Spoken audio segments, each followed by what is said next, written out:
Second value 1.5 आ रही है, third value अच्छा बताएं।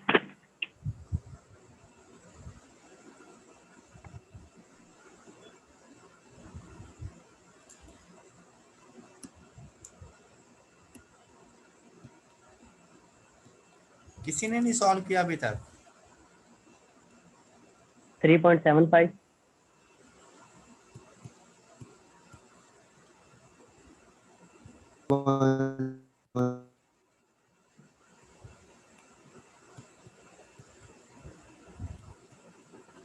चलो जल्दी से ऐड करके दो।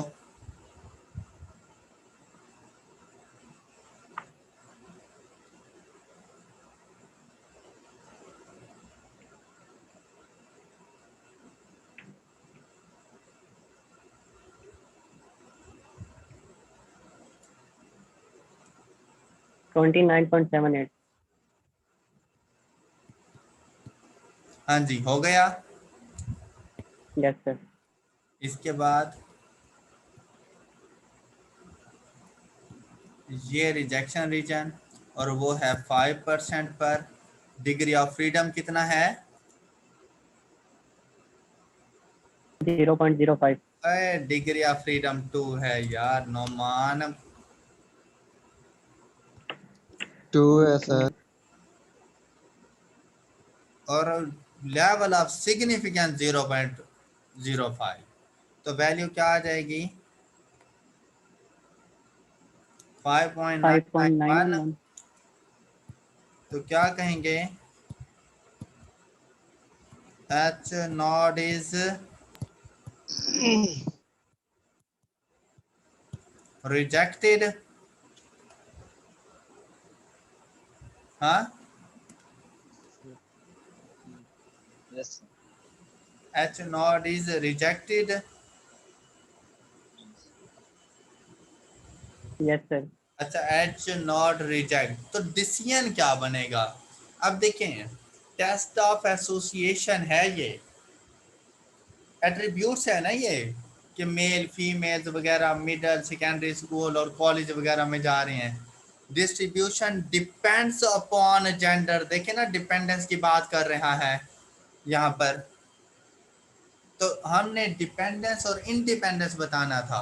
तो एच नॉट हमारे पास होता था टू एट्रीब्यूट्स और इंडिपेंडेंट, और इसको हमने रिजेक्ट कर दिया कि भाई इंडिपेंडेंट नहीं है। तो मतलब एजुकेशन डिपेंड्स अपॉन जेंडर, ऐसे ही है ना? जी यस सर।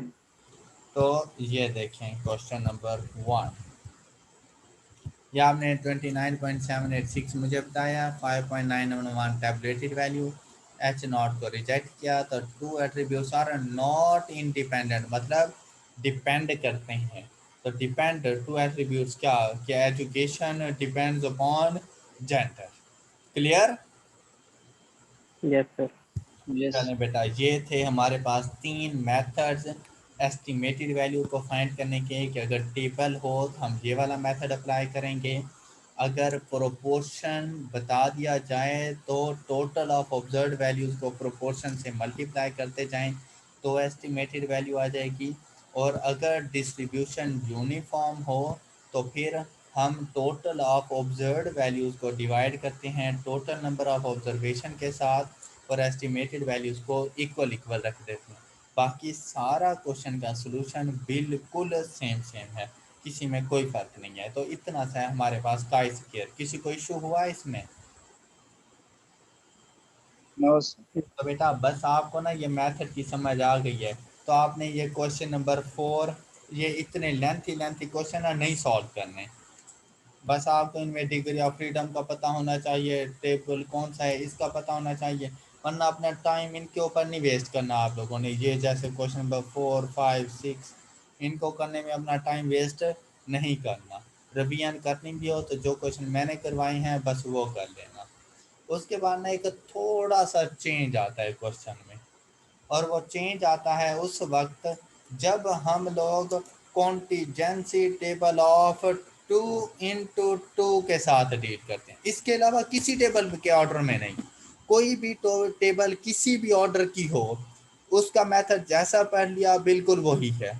लेकिन अगर हमारे पास contingency table of order 2 into 2 आ जाए तो अपने फार्मूले में ना एक छोटा सा चेंज करना पड़ता है, लेकिन चेंज तो वो बाद में देख लेंगे, तो वो तो फार्मूले का चेंज है ना। लेकिन अगर ये ऑब्जर्व्ड वैल्यूज हों तो क्या आप मुझे इसकी एक्सपेक्टेड वैल्यूज बता सकते हैं? ये देखिए ऑब्जर्व्ड वैल्यूज हैं 3, 47, 5 एंड 45 और टोटल हो जाता है 100। तो बेटा जल्दी से मुझे इसकी एक्सपेक्टेड वैल्यू फाइंड करके दें, इसके अलावा मैं कोई हेल्प नहीं कर रहा। मुझे क्वेश्चन नंबर 7 की एक्सपेक्टेड वैल्यू फाइंड करके दें।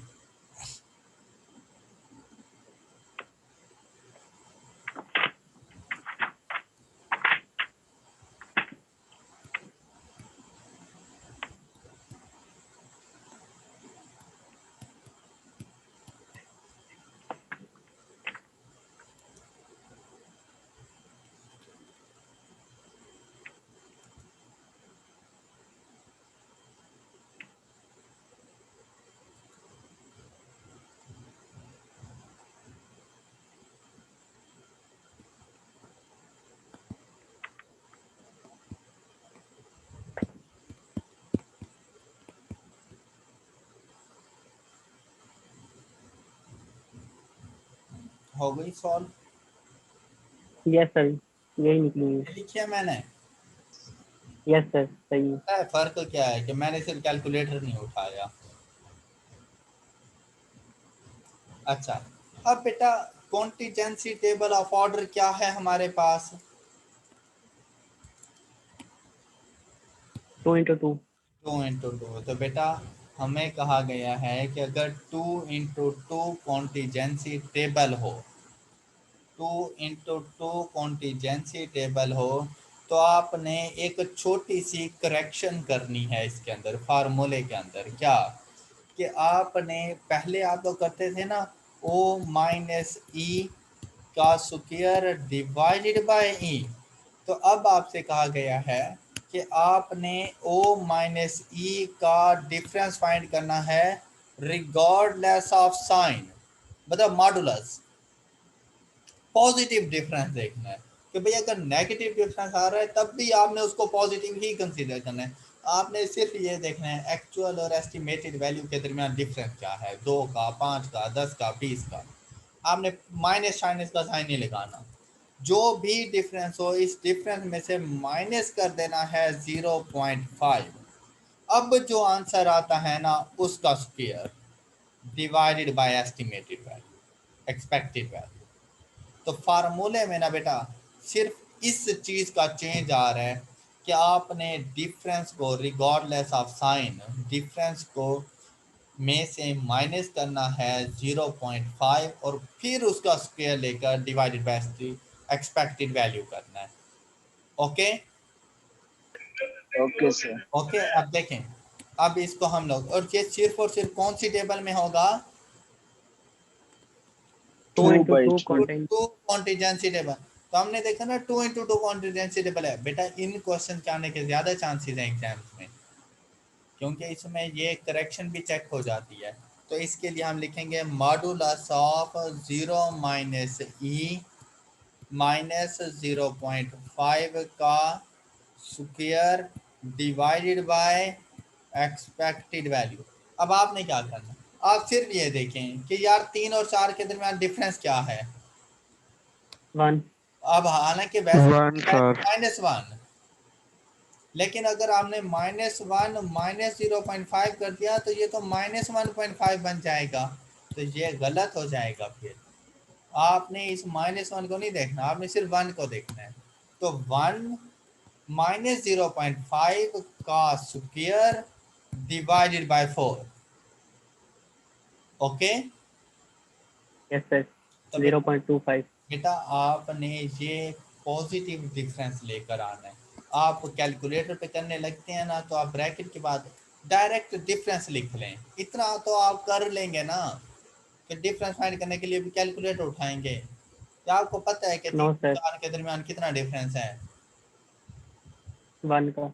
1 का, तो 1 माइनस 0.5 का स्क्वायर डिवाइडेड बाय 4, बताएं क्या वैल्यू आती है। 0.25। अच्छा, अब बाकी सारा मेथड बिल्कुल सेम है। चलो जल्दी से बाकी वैल्यूज मुझे बताओ। अब इसको 1 माइनस 0.5 का स्क्वायर डिवाइडेड बाय 46 करो।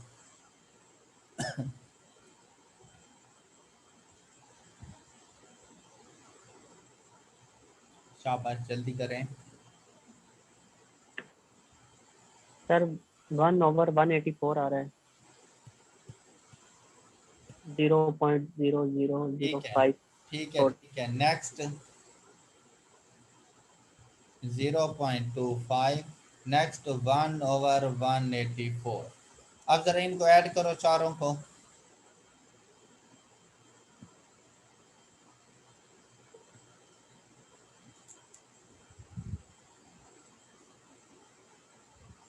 3158।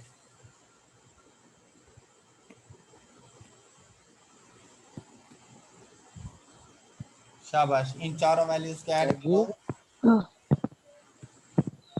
सर जी, हाँ जी, सर जी, अगर हम ओ माइनस ई स्क्वायर से भी डिवाइडेड बाय ई करें उससे भी 0.25 ही आ रहा है उस मेथड से अच्छा भी। बेटा, आप इसी मेथड को फॉलो करो ना। Yes sir. लाजमी बात है बेटा, ग्रेटर वैल्यू को पहले रख के फिर माइनस करो 3 और 4 में से, तो सेम आंसर ही आना है। Yes sir. 3158 आ रहा है इसका सम। No sir. क्या No, sir. 0.510. यार, इन चारों को ऐड करो तो क्या आंसर आ रहा है। हाँ, 0.5, 0.5510. 0.510। 510 510.108. चलें, ये आपके पास आ गया 0.5108। Okay. Okay sir. Okay, sir. Yes sir. अच्छा, अब सेम वही 5% के ऊपर 1 डिग्री ऑफ फ्रीडम। अब ये हमेशा याद रखना, 2 × 2 कॉन्टीजेंसी टेबल का डिग्री ऑफ फ्रीडम क्या होता है। 1 तो उसके लिए आपके पास क्या वैल्यू आ जाएगी, 3.841। 3। Yes sir. तो फिर H not is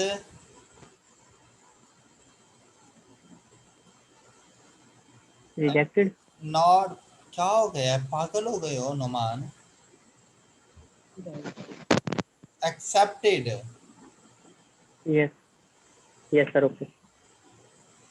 H not is accepted.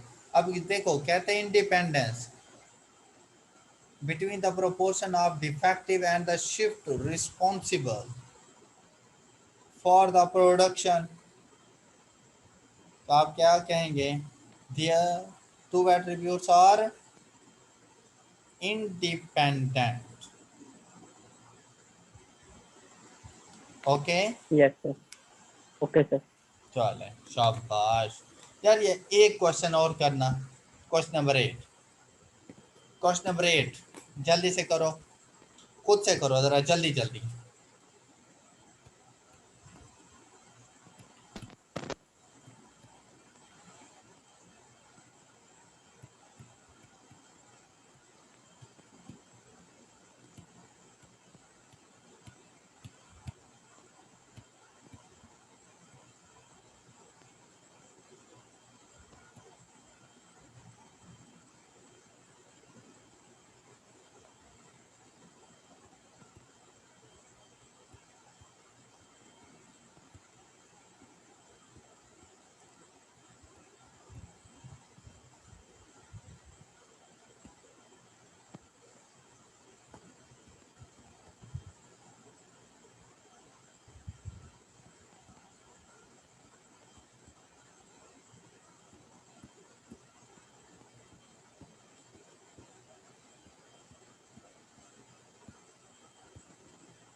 अब जैसे इनके दरमियान ये एस्टिमेटेड वैल्यूज फाइंड कर लिया आपने, 50 75 50 75।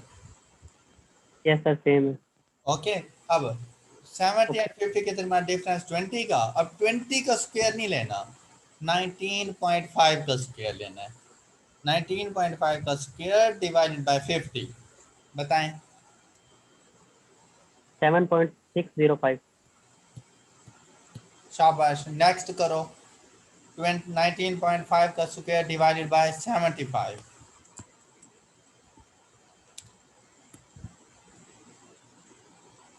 5.07। 7.605, 5.07 ऐड करो।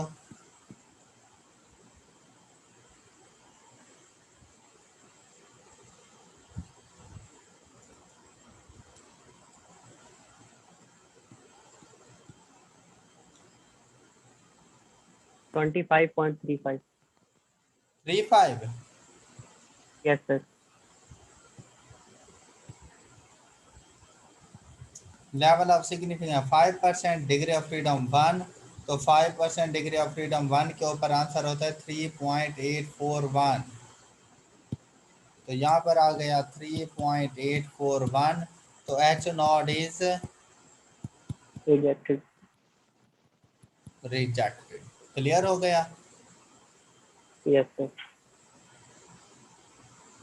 तो अब उस एच नॉट रिजेक्टेड से अब क्या कहेंगे, ओपिनियन एंड एम्प्लॉयज कैटेगरी और डिपेंडेंट।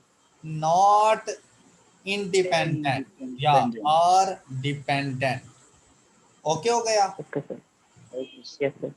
तो क्वेश्चन नंबर 8 का आंसर 25 पॉइंट समथिंग था ना।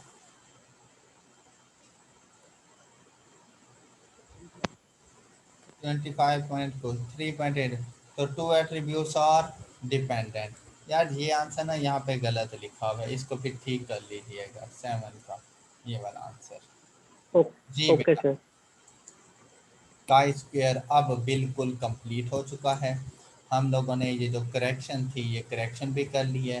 तो हमसे कहा गया कि 2 into 2 contingency table if data is presented in 2 into 2 2 rows and 2 columns contingency table, तो उसे कहते हैं 2 into 2।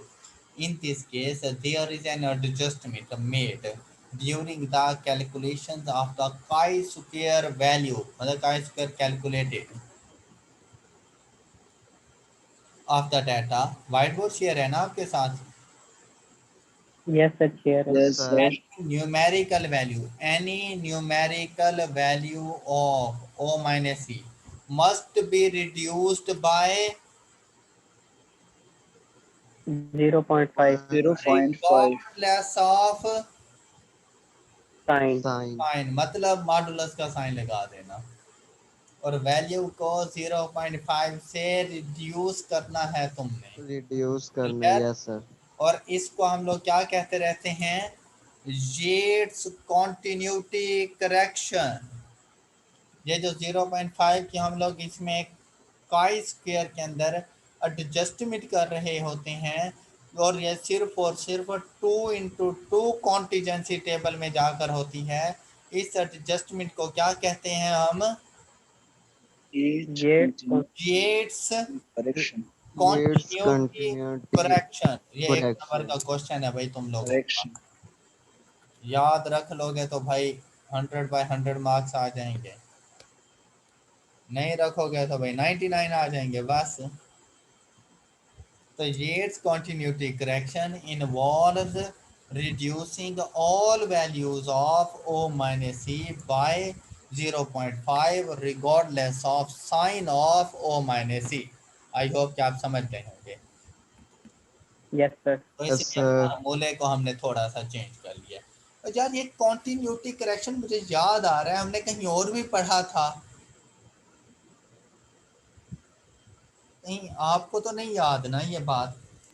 यस सर, करेक्शन पढ़ा था। हाँ, कहाँ पढ़ा था कॉन्टिन्यूटी करेक्शन। सर 12 में। 12 में नहीं पढ़ा था हमने, कहाँ पढ़ा था, कुछ याद है।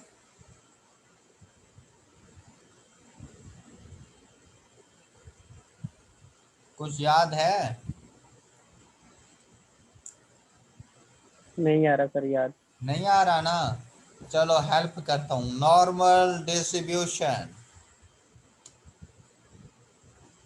अब कुछ याद आ रहा है थोड़ा बहुत?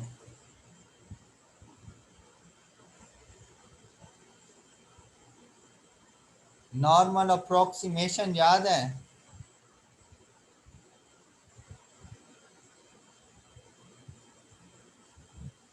नॉर्मल अप्रोक्सीमेशन याद है, जिसमें डिस्क्रीट वेरिएबल को कॉन्टिन्यूस वेरिएबल में कन्वर्ट करते थे।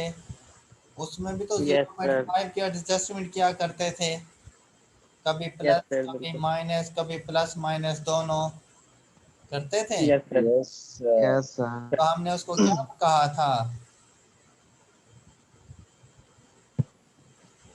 उसको क्या कहा था हमने उस एडजस्टमेंट को? अच्छा, अभी मैंने नाम बोला भी है, लेकिन खुदा का शुक्र है कि तुम वो नाम दोबारा नहीं बोल सकते। हालांकि अभी मैंने ये नाम बोला भी है कि यार ये चीज़ हमने कहीं और भी पढ़ी थी, फिर उसका एक्सप्लेन करना शुरू किया। फिर जब एक्सप्लेनेशन, तो पहले जब नाम बोला है तो तुम्हें एक्सप्लेनेशन का नहीं पता था, मैंने एक्सप्लेन किया है तो शुक्र है तुम्हें नाम का नहीं पता। फ्रीक्वेंसी। सुभान अल्लाह, सुभान अल्लाह, सुभान अल्लाह। यार कॉन्टिन्यूटी करेक्शन के बारे में अभी तुम लोगों को नहीं बता रहा, यस सर। yes, तो उसे कॉन्टिन्यूटी करेक्शन कहते थे। नॉर्मल अप्रोक्सीमेशन में कॉन्टिन्यूटी करेक्शन होती थी, और काई स्क्वायर टेस्टिंग के अंदर Yates continuity correction. Yates continuity correction होती है। तो दोनों में ये डिफरेंस है नेम का। और वहां पर ओके प्लस माइनस या प्लस माइनस दोनों होते थे, और यहाँ पर सिर्फ और सिर्फ माइनस होना है, रिड्यूस 0.5। होता है। Yes sir. Yes sir reduce होगा। ओके बेटा, ये ओके बोल, सर। सर। देखिए आई क्या आपने भी इसी तरह से आपको कंफ्यूज करना है, तो बेटा कंफ्यूज होके बैठ जाना उधर। आई क्या कंफ्यूज करे ना तुम्हें, तो उसे कहना कि भाई बस मैं डर गया, मैं हो गया कंफ्यूज। ओके, ऐसे ही करना है तुम लोगों ने, इसी में तो तुम्हारी जीत है। कि कोई तुम्हें डराए तो तुम उसे कहो भाई वाकई नो डर, सर। मैं तो डर गया, मेरी तो जान ही निकल गई यार, ये तुमने क्या कर दिया है ना? No sir. नो सर के बच्चे, कोई हाल नहीं है तुम लोगों का। अच्छा, पहले मैंने पूछा है कॉन्टिन्यूटी करेक्शन क्या आती है, वो तो मैं नहीं याद आ रहा था। अच्छा, फिर मैंने उसको एक्सप्लेन करना शुरू किया, तो मैंने पूछा है इसको क्या कहते हैं, तो तुम पूरी बैठ गए पता नहीं इसको क्या कहते हैं।